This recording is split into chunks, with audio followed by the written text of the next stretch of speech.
Okay, we're gonna get started. My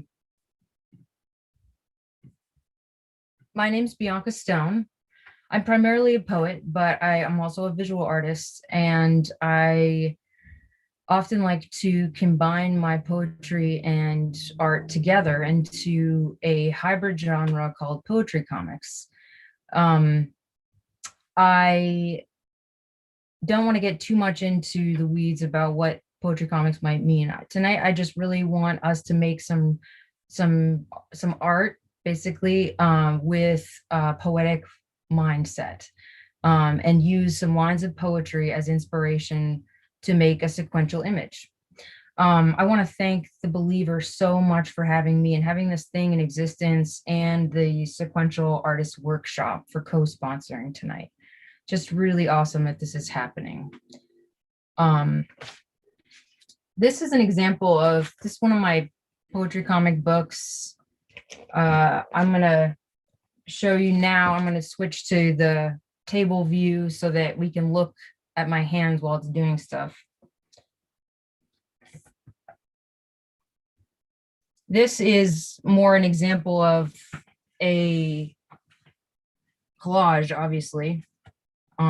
I found this in an old comic book, and then this I did on the typewriter. See, it's just one word, really.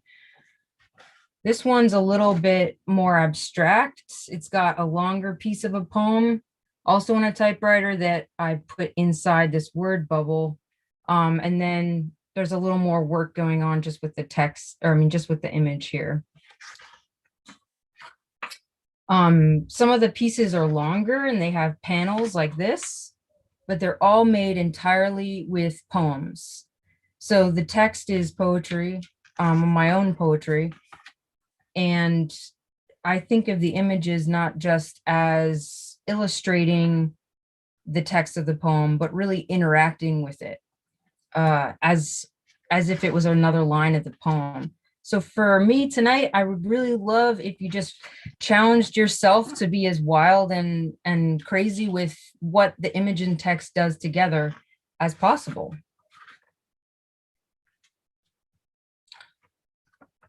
My more recent book is this book, A Little Called Pauline. It's actually a children's book, but it's really just a poetry comic.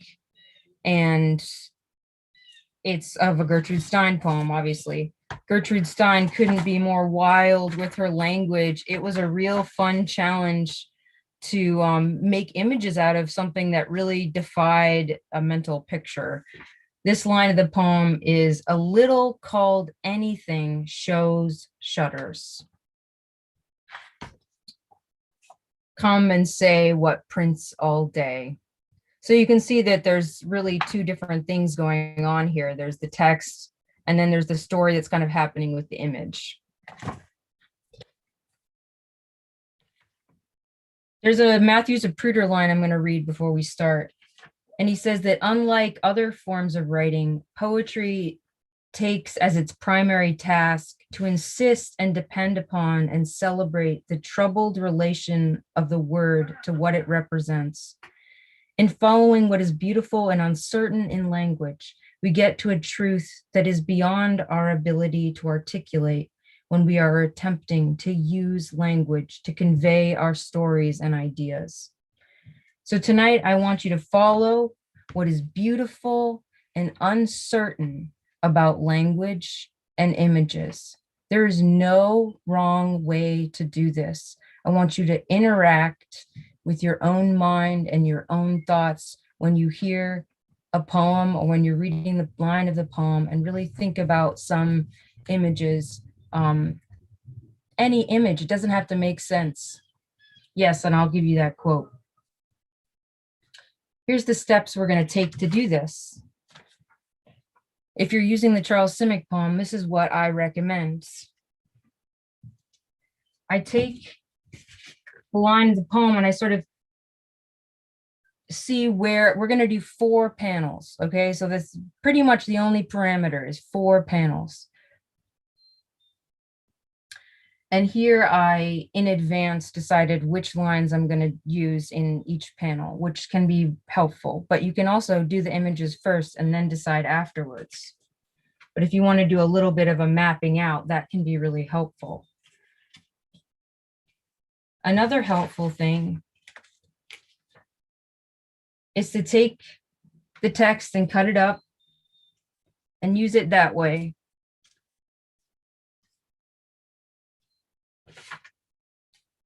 Wintry light, my memories are steep stairwells in dusty buildings on dead-end streets, where I talk to the walls and closed doors as if they understood me.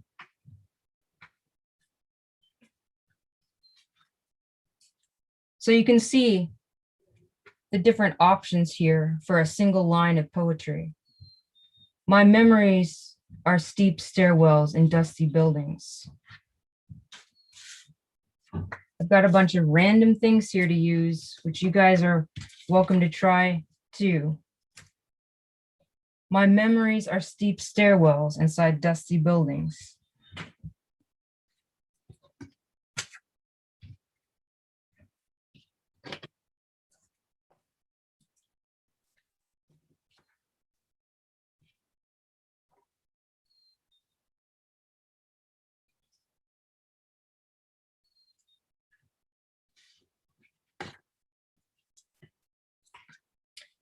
I'm going to be drawing on this weird thing I was working on. This is an unfinished poetry comic. There's no text in it yet. I didn't know what I was going to do with it, but I'm going to use it for this. So you can see the options are virtually limitless in this exercise.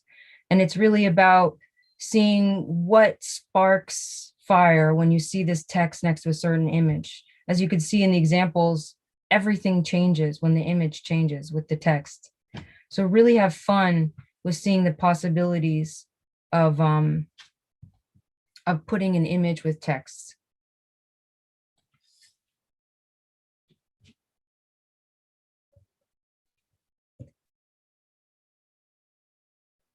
So we're going to start drawing right away, if you're not already.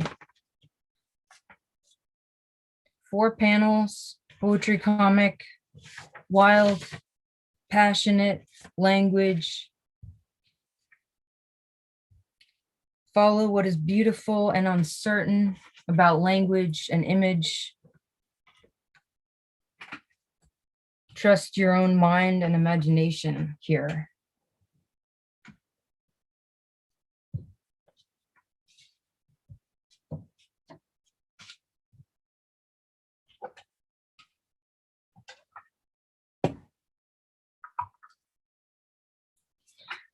And I'll just draw along with you.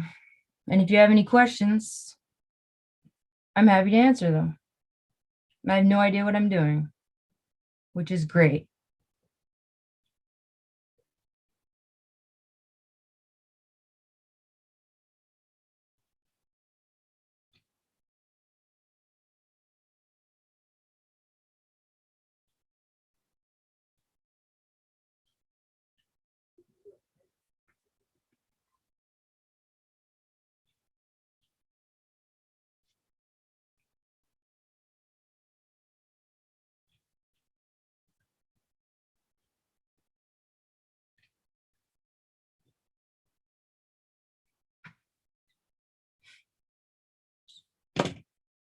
So good to see everyone here.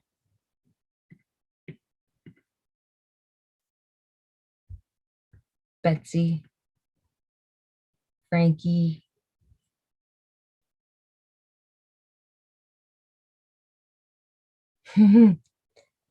someone from Chile, I love it. Natalia.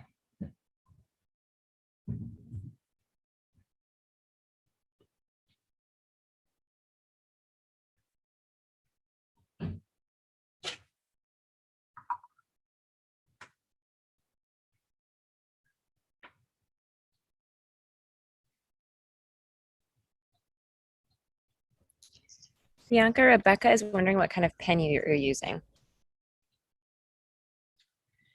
I'm using a pen with a nib on the end that you dip into the ink like this.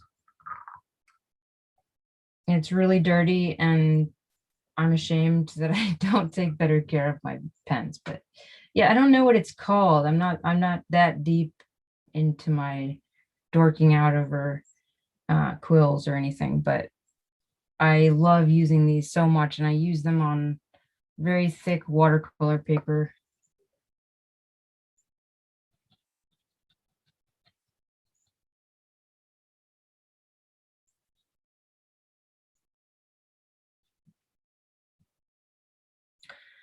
Do you ever start with the image and then make up text? Absolutely.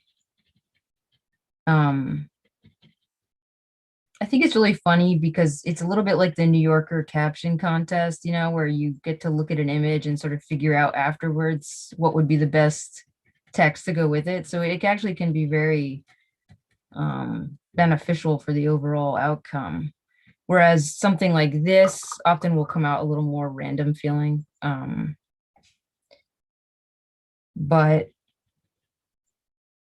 yeah, there for me, it's not either way is really enjoyable. And I also find that like it's usually a one line thing when that happens. Uh, but it's like you're being inspired by art to write a poem. Except, it's really truly interacting with art because you're sort of responding very organically and creatively and spontaneously. So I mean, that's the idea, right? It's not quite all just random images put together. It's a conversation between text and image, and really a conversation that you're having with the outside world.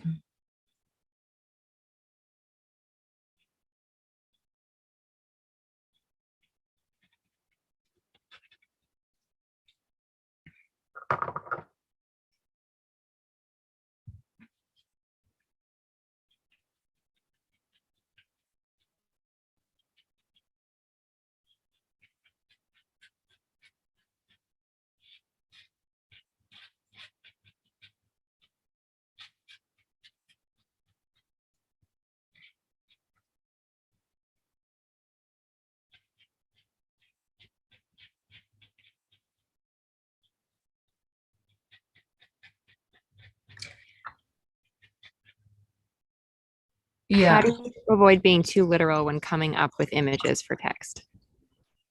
Yeah, that's the hardest part. And I don't think you should be necessarily like afraid of the literal, because it does give people some relief, because you know, uncertainty makes people anxious and afraid when they're approaching your work. I think it's good to pluck some concrete images from a poem and put them in. But I mean, think about it. Like you have any image out there. That's why it's good to have a pile of random images to try out. Um, because if the line is this apple is crunchy and you have somebody biting into an apple, it's right, that's just not exciting. That's like a children's book where for babies that are learning words, it's there for a reason. It's there to give information that you need to learn. But right, like making poetry comics is a little more about like experiencing art, like pushing your mind a little bit further to get at untruths or uncertain truths, like the Zapruder quote was saying, the uncertainty of language. So you just have to really let go of everything that you've been taught about illustration, and what it does.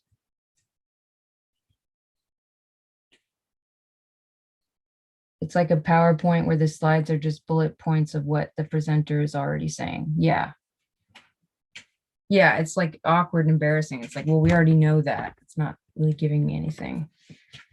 Um,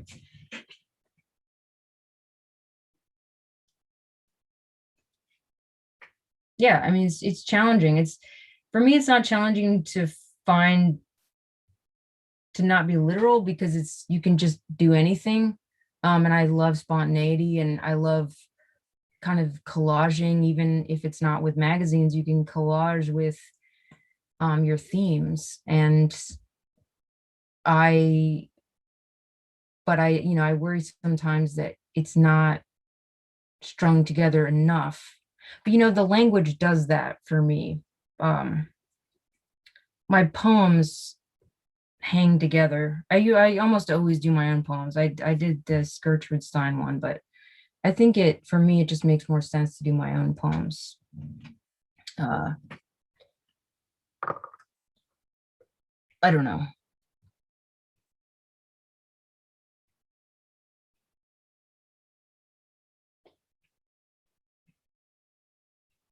But the other thing is that poetry and comics are so alike just in general. That's kind of how this all started for me, was that I loved comics, and I just noticed reading Scott McCloud's Understanding Comics, and just my own experience with my art, that they had a lot in common. And I think a lot of that is the white space between panels that does a lot of the work of, in poetry it's called negative capability, you know, in comics this is called the gutter. And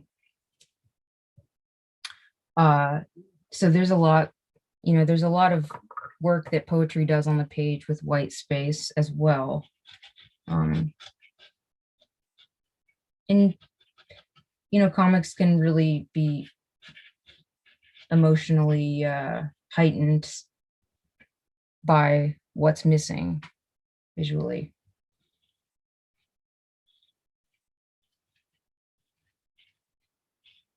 I don't know what I'm making, but it's creeping me out.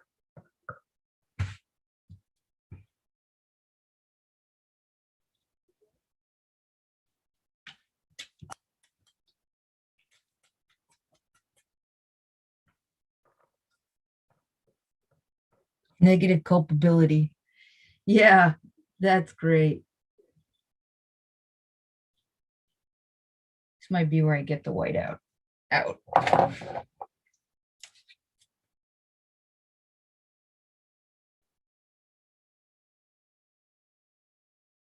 So the only reason why I've allowed myself to start incorporating my visual art into my poetry career and stuff is that I realize it doesn't matter if I have lots of mistakes going on in my drawings. I just like to go with the mistakes. So I feel like whiteout's kind of this like metaphor for my art. Um, I like to erase things and build them back up, and yeah.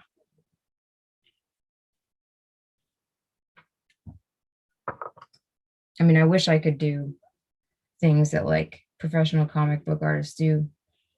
I love how clean and well done the color is, and the lines. It's just, I just look in awe at so many great books. I was just rereading Swamp Thing, thinking, God, this art is just so good.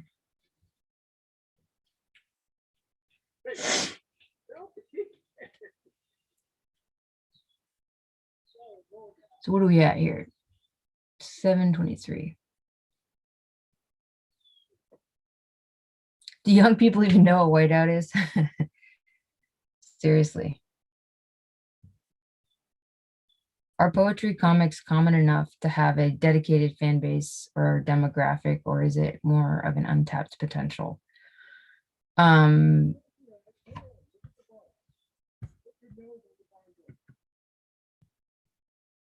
okay.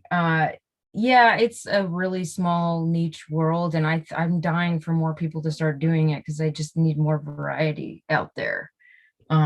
but what I love is that it is a lot of untapped potential, and that's why I feel like really excited about being able to like make some of the definitions of what I think poetry comics is. Um, that's just like a really exciting place to be in a sort of emerging genre. If you're not already on panel 2 or 3, you should probably be going there, so that we can have time to look at some examples of what people have done and celebrate them.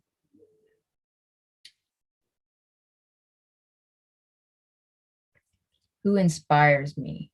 Um, Poetry comic wise, I would have to say that Joe Brainerd was a real big first one for me. He was a visual artist and a writer, but he worked a lot with comic book things in his art and sort of pop art stuff. And he hung out with all the poets and he wrote some poetry and he was great. Another one is Linda Berry. She's just endlessly incredibly talented and just gets people drawing, even if they feel like they can't draw. She's just such I mean, she's like a compulsive drawer. I don't think she ever stops. So that's inspiring alone. And she's also someone who's like, yeah, I never thought I was good at drawing, but I just kept doing it because I loved it so much. And I'm like, same, you know. Um,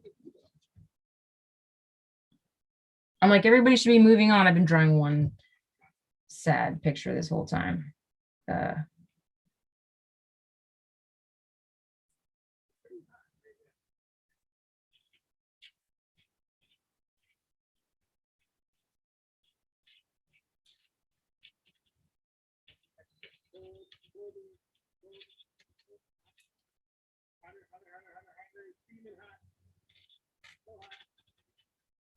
who else? Oh, Claudia Rankin is I mean, she would never call herself a poetry comics person, but like, wow, she uses a lot of text in, I mean, virtually every book, and she's an amazing poet. Um, and she really inspires me with how she just really respects the image with the text. And she just her books are so much more rich because of it. It's not like an add-on thing. It's so easy to just like throw images into a book and be like, I have images in my book, but um she's really, really good at picking the right images and having them really enhance the movements of the poem. So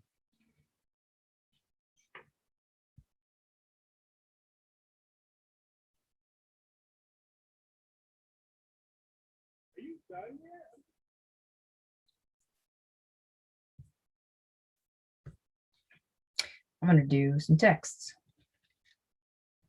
I like pretty much always now like to just write out the text.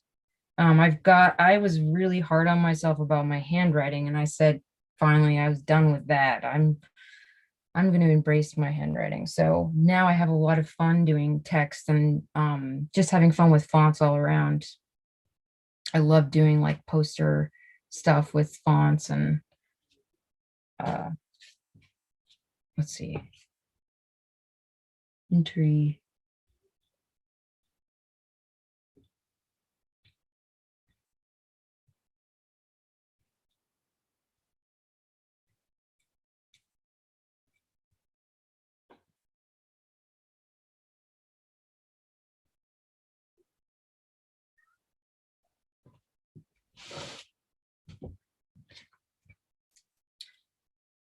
Entry light. You should probably credit Charles Simic in your drawing as well. I'm sure he'd be thrilled to see some of these, and I'm friendly with him, and I will definitely send some to him if you post them online with the hashtag Friday Night Comics. I think that's it.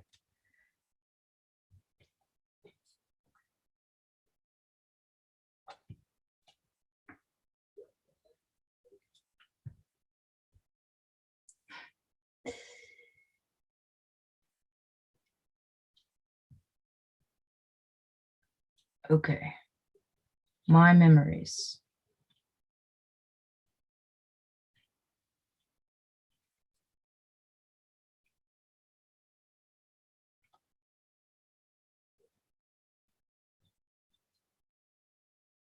To me, it's important to be legible, but it's not important for everybody. Sometimes it's just more about the experience of seeing text than reading it, even. You're going to be getting pretty experimental. But I'm just such a poetry fanatic that I that's such a huge part of it for me that I want to make the text very welcoming. And I feel that way in my poetry composing on the page as well. So it's, if any of you do write poetry, I mean, it's really not that different. Mapping out the page, figuring out the form that your poem's going to take, whether it's going to be in couplets or it's going to be in tercets, whether it's going to be one long single column with very long lines and very short lines. You know, all these choices that we make as writers, it's very similar to the choices we make with panels and how you're going to construct the page, how the eye is going to move, you know, left to right in American or Western comics. How many, you know, if you're going to do color, if you're going to have it feel funny or sad or intense, you know, all these things. That's why it's so fun to read about like how comics work, because you start to realize how closely related to something like poetry they are.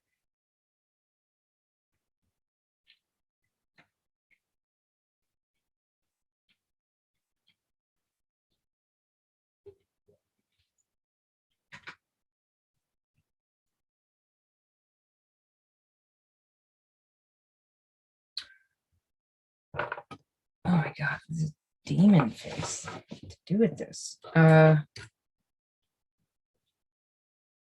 my God, Paul Tunis is here, who totally does amazing poetry comics.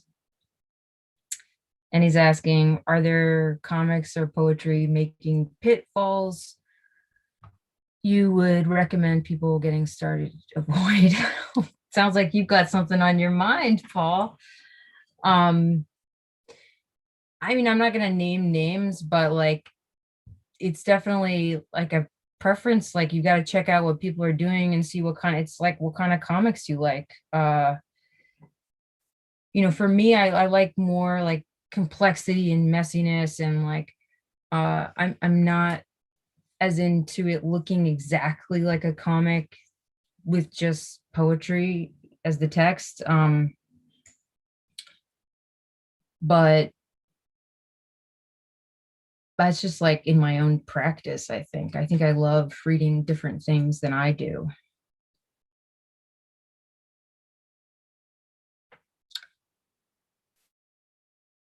Yeah, the graphic novelist Seth compares comics to haikus. Yeah, I've definitely seen a lot about haikus in comics before. I think somebody early on, I was really into Charlie Brown, and somebody had put a bunch of haikus to like 4-panel Charlie Brown comics. That was pretty cool.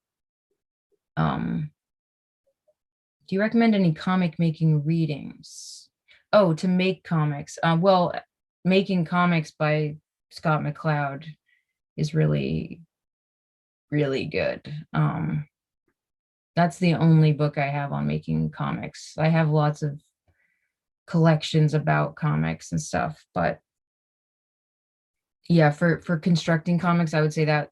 And then he's got a bunch of resources in the back.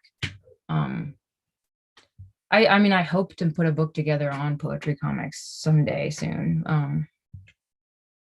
Yeah, Making Comics by Linda Berry. Yeah, Linda Berry's got, I mean, all her books are very informative instruction wise, because she's a really powerful teacher. She loves teaching comics.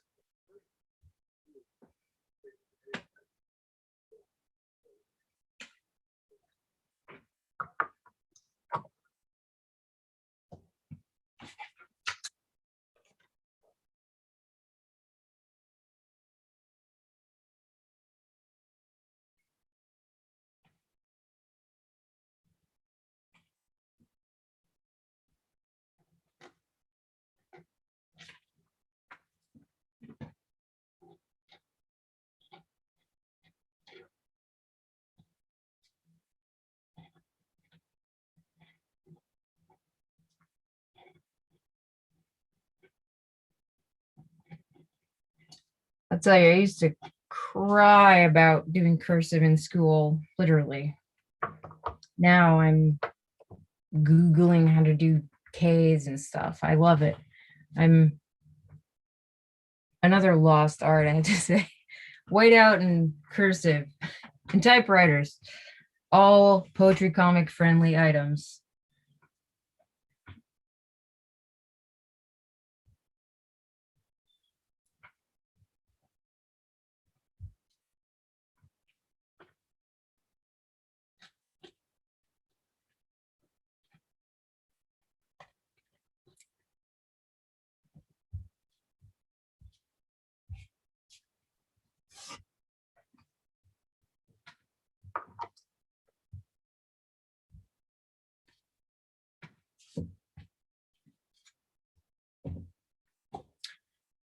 Okay, broke out my old Underwood. Yeah, those are the best. Olivetti, yeah. Nice. Nice, Leslie. Uh,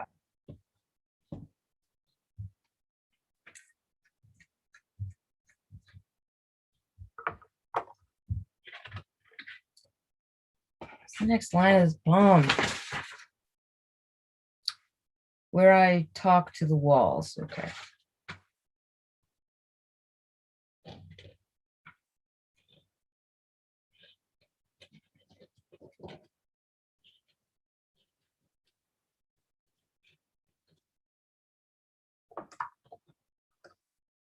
So 5-minute warning before we share. So finish up. And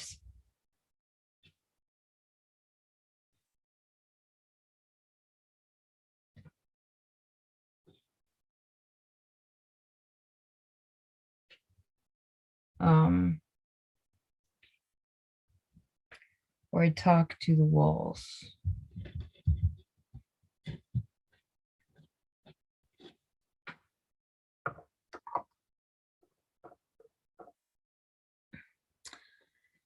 Cecilia says, "Whoa, I never thought about this before, but reading comics as a child might just be what led me to later loving poetry so much as an adult." I certainly, for me, there's a lot of poetry in comics. It's really true. It might be the form itself is very brief, like traditionally, which is very different from how prose works, obviously. It's so much about timing and, like I said before, like what's left out. So because you leave out a lot of words because the pictures are doing a lot of the work. And then what the pictures and words aren't doing, the white space is doing. And poetry is really a visual experience. Even though it's just such a delight to hear poetry out loud, ultimately, nowadays it's something that exists on the page because we work so hard. I work so hard at my line breaks and everything. It's just like, maybe it doesn't matter. No, it does. Yeah.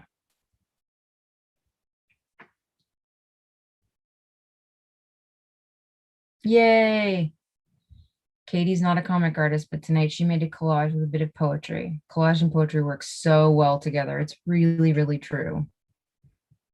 I look at a lot of show some more random stuff things.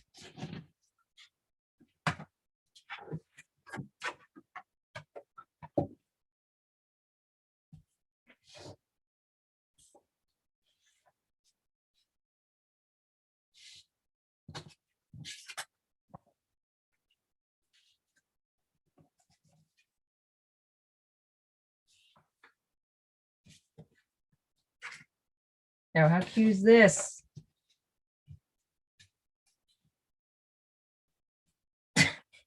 That makes it so funny.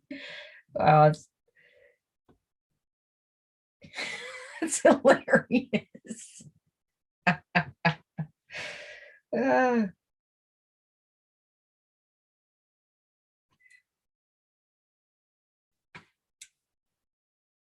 this is why I want to get into junk journaling. Ooh, I like how that sounds. So I can combine more concepts into different types of comics. Yeah. Yeah. If you look at Linda Berry, see, she's got all kinds of found objects in her work.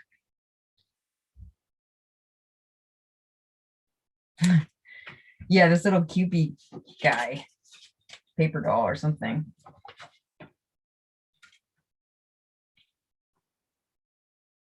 Baseball card. I mean, I was like, can I make a baseball card poetic? I don't know. That's a tall order. But I think it looked better on here. Yeah. I mean, it might be fun. I have a lot more of them. Can't find them right now.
Yeah, this is give this a I give this a C for appropriateness of text with image, but I would, I'll work on something like this for like years. Sometimes I'll find old things. I love finding old unfinished crappy drawings I've done and like reworking them. It's really part of that like going with your mistakes idea. I love taking my mistakes farther. Okay. Um, you can switch back to my screen, other screen, Kristen. Yeah. Okay, cool. What type of paper am I drawing on? I'm drawing on this overpriced Italian paper, Arches. I've been using cold press for so long, and then I got the hot press one, and I was like, what have I been doing all these years, ruining my pens with this thick, coarse paper, but I still really love it.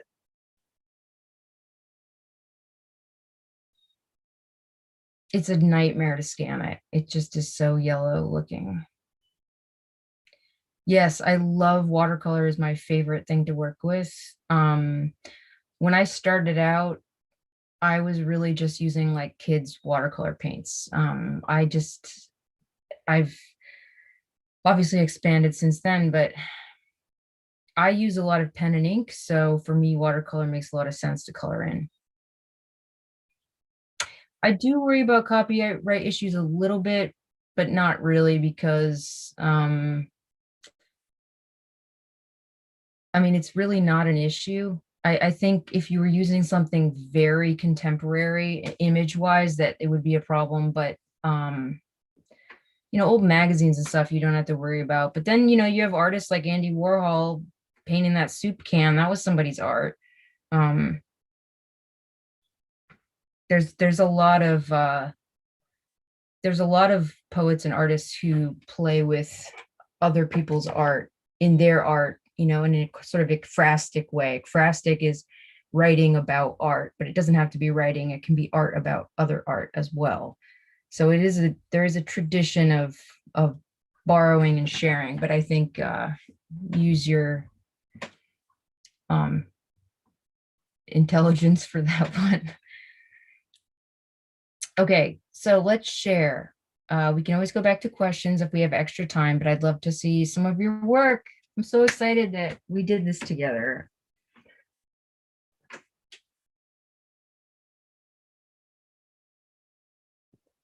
Hi, y'all. I'm Emily. I'm located in Maine. I used a poem that I've made art about for a bunch of years, At the Fish Houses by Elizabeth Bishop. And I Awesome. been obsessed with drawing my dogs recently. So I did some drawings about my dogs and the things that my dogs are finding and some of the words from the Oh, end of the poem. I love it. It looks so good. That's really good pen work. What kind of pen are you using? Just like this flare pen from Okay. school. I like those pens. Yeah, thank you. This That's is really cool. Hi. Hey, my name is Ayla. I'm in California. Have fun. I'll just do this one. I like what you said about uncertainty. I think that's true when people's art might be a little too off kilter, and you're like, I'm not sure how to approach this. And then this is well prepped because I don't know how to dance. It's incredible. You've really made a beautiful movement across the pages. Really good. I like how you tore the edges for the panels. Looks really cool. Thank you. Sherry. Hi, I'm Sherry, and I actually, it's funny, I mostly do collage, but I just brought up all my pens and stuff. This is like some collage in my art journal. Wow. Thanks. Yeah. I did for my collage, I helped coordinate a collage group, but I did kind of a brief history of collage recently. So I've been Hold it up. Hold it up. Hold it up so we can see it. All right. Well, it's not on Yeah. the topic. So I was quick trying to get to the topic. What's the topic? The topic. So this is what I did with the panels, the comics, is I brought up like my Tombow markers and a water pen, and just really like did these spare kind of watercolor panels with some of the words in there. I love it. It's beautiful. I love the colors. It's perfect for this poem. That winter light, that first one, it looks really good. See, there's an example of like the sort of being more literal, like actually really works for this poem in that, you know, in that panel and whatnot. So, and there's enough ambiguity there and, you know, the lack of people and stuff, it leaves a lot to the imagination. Like I use stairs, actual steps down here to this dusty bottom. But I was like the same way, like the walls and the doors, like just really just suggested to me. Anyway, I like that kind of literalism of the words, and I didn't have my collage stuff. So I like that idea of the memories stepping you down into the dust a lot. Yeah. So anyway, thanks for this. This is a lot of fun. Oh, I'm so glad. Hi, David. Hi. I was inspired by your dip pen to get out my dip pen and use the Charles Simic lines. And kind of started with the words as inspiration and then went in visually random directions. And I had this was originally a face at the end of the road, and then it was too weird, so I made it an apple. And then you mentioned an apple, and I'm like, yes, I should stick with that apple because Bianca said something about an apple. It's a good sign. That's beautiful. I love that. Really cool. Each one was really cool. Jojo? Oh, you're muted. Yeah, sorry, I was just turning on my light. Hello. Hi. I'm from Boston. So I usually do collage poems from magazines. Oh, cool. I drew a little wintry light coming out of that guy's cookery. Oh, that's so cool. I love how you cut it out. That's really unusual. Some art history. Mm-hmm. And then... Yeah, I love cutting out of old art books. Yeah, so I was a little too panicked to draw more than amorphous wintry light and POV hand with fork/oar. Yeah. But but it looks good. I don't usually look at my collage poetry materials as panels, so thank you. Yeah. Really inspiring reframing. Yeah, well, I worked really well for you. Oh, thank you. Yeah, I really admire the genre. Yay. Yeah, thanks.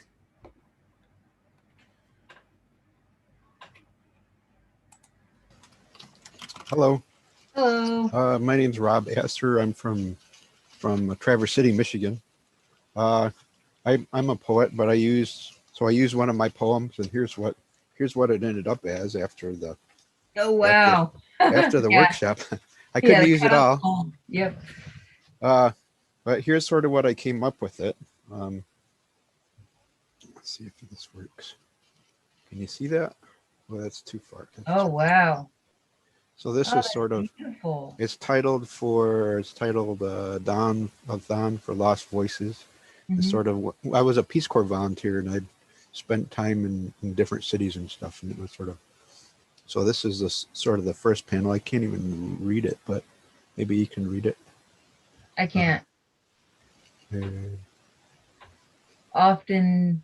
Often the ledgers of those places were nothing more than rain-stained columns of assumed names. And then this is sort of like the muezzin is like a guy that's a Muslim guy that does a call to prayer. And so Yeah. so there's him. I don't know if you can see it in his mouth. As sort of this a relationship I had at that time. Sort of like it was the guy was sort of serenading us, but I put us in his mouth. Oh, is that two people? Yeah, two people sort of. One looks like the darker one is probably the woman, and the one above is me, I guess. I don't know if it's Wow. her. That's And then- complex. I love your form on the page. And then this is sort of, then this, I started incorporating different elements of the poem, even though that there's a different, this frame is from a different verse, but I use this verse. I can't remember what that says, but anyways, what did that say? Oh, basically this Charles Simic poem reminded me of this poem, or this and then sort of here's sort of the end of me sort of in a taxi. I don't know what this ticket says. But I can't remember. But yeah, so I just used part of my poem, and I wasn't really expecting to cut it out, so I didn't have any glue, so I grabbed some honey. That's great. So, Yeah. anyways, I had a lot of fun. Thank you. And I'm so glad. I loved what you made.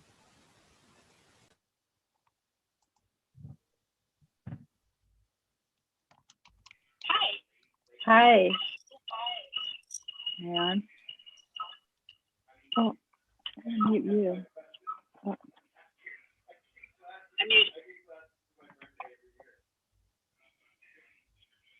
You're on. Oh, I am. Oh, Jesus Christ. I'm so sorry. I thought I was there. Just, okay, so sorry. So I'm a poet too, but I decided to use, I've just been reading this Edna St. Vincent Millay poem, and I decided to use it instead. And okay, I'm gonna put this up here. And it starts with, I will put chaos into 14 lines. And these are the other lines of the poem. That's perfect. Yeah. And then this one, so this is a little literal, but I think it's okay. And keep him there and let him thence escape. And so this is a birch forest. And one of the things I like about birch trees is like, sometimes it looks like writing, you know? Yeah, it does. So I'm going to fill this in with little lines from the poem in a smaller pen. But I didn't do that.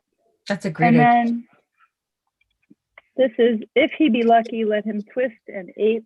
And I did a spiral in homage to Linda Berry, because she draws a lot of spirals, and I love them. I love them too. They're so great, and they're a great way to get started. That's what she always and does. go crazy. And then Yeah, Flood, Fire, and Demon, his adroit designs. And then I'm going, right here, I'm writing the poem out as much as it will let me. And then I was thinking I would put some color in that when I'm finished. So I didn't Yeah, completely finish. I think that's a good idea. I could totally see some color in there. Okay, thank you so much for this. I'm so thrilled I'm by so this glad. I'm so idea. glad. I can't wait to do more. Yay. Cool. That's awesome. Hi, I'm Michelle. I'm coming in from Athens, Georgia.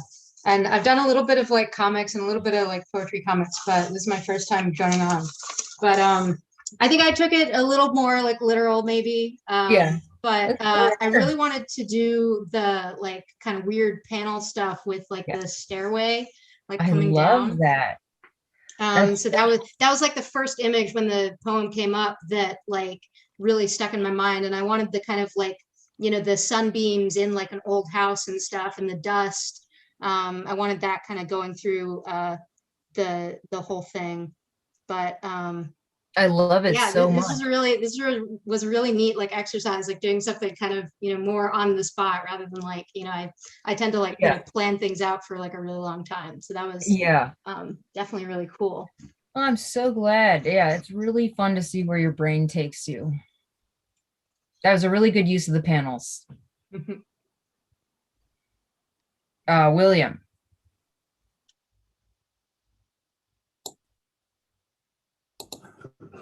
Hi, I'm in Peterborough, Ontario, Canada. So I worked on the things I did. I tried to work on different things while I did it.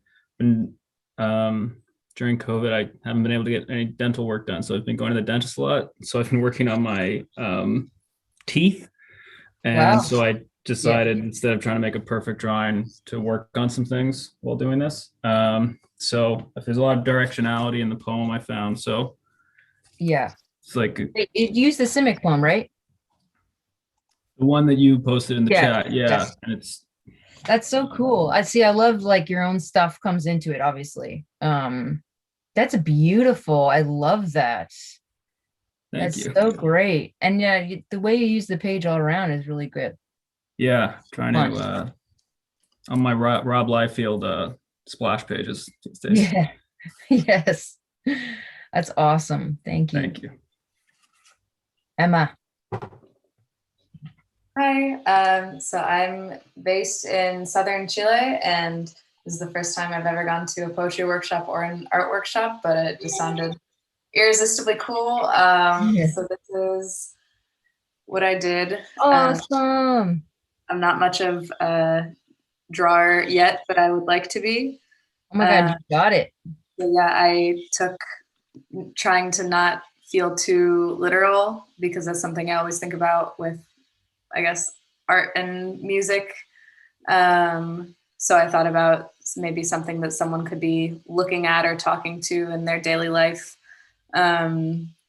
And I saw a guy stand up paddleboarding on his knees today on the river. It was just a really gray, cloudy day, and it was drizzling, and it really struck me from afar. Yeah. And I thought about small moments around the house, of which there have been so many, and how I'll see something in nature and it sticks with me, and then I'm unsure how to translate it or bring it back around.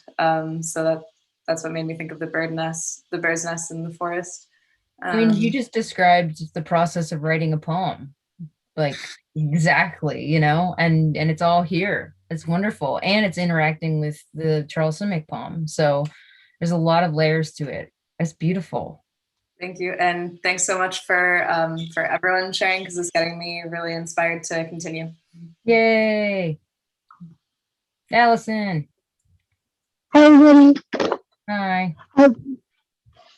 So, sorry. Oh, I'm a little bit out of sorts tonight, but I decided to get really messy with this one. So it's literal, but it's messy.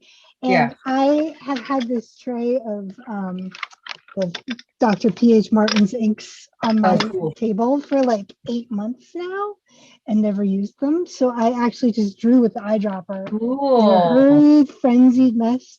And then I added the bleed proof white, which is basically very expensive whiteout. Wow, I need that. I need that. It's really good stuff. So I stuck with the Charles Simic poem and just did what kind of came to mind. So I tried to add a little bit of color. I stuck with the same magenta all the way through. Sorry, I'm on an iPad. So it's a show the little last tricky. panel. Yeah. Wow. That's it. So that's beautiful. I love your art. It's so great. I love all the square, you know, the ink's working really well. It's really cool. It got all over me too. Oh yeah. I'm wearing the poem. Yeah. So I was trying to go for the look of the wall and incorporating the wall into the person, into her body. And then I ended up putting too much bleed-proof white, but she was more integrated and then she didn't stand out. So, you know, it's trial and error. But yeah, totally. There, everybody can see the whole thing. Thank you so much. This workshop was fantastic. So glad. It was great. Yeah, thanks so much everyone for coming tonight. I'm so glad we got to do some poetry comics together. You can follow me on Instagram at Bianca Stone, also on Twitter at Bianca Stone, and you can buy some of my books right from my website too, and get some drawings on the inside of them. But keep making poetry comics, whatever happens. Thank you so much. Thank you so much, Bianca. Thank you. Thank you. Thank you. Thank you. Thank Thank you. you. Thank you so much. Thank you so much. This is awesome. Thanks so much. Thank you. Thank you. Thank you. Thank you. Thanks so much. Thank you so much. Adios. See you next time. Thank you. Thanks for coming. Bye. Thank you very much. Fun to spend time with Charlie.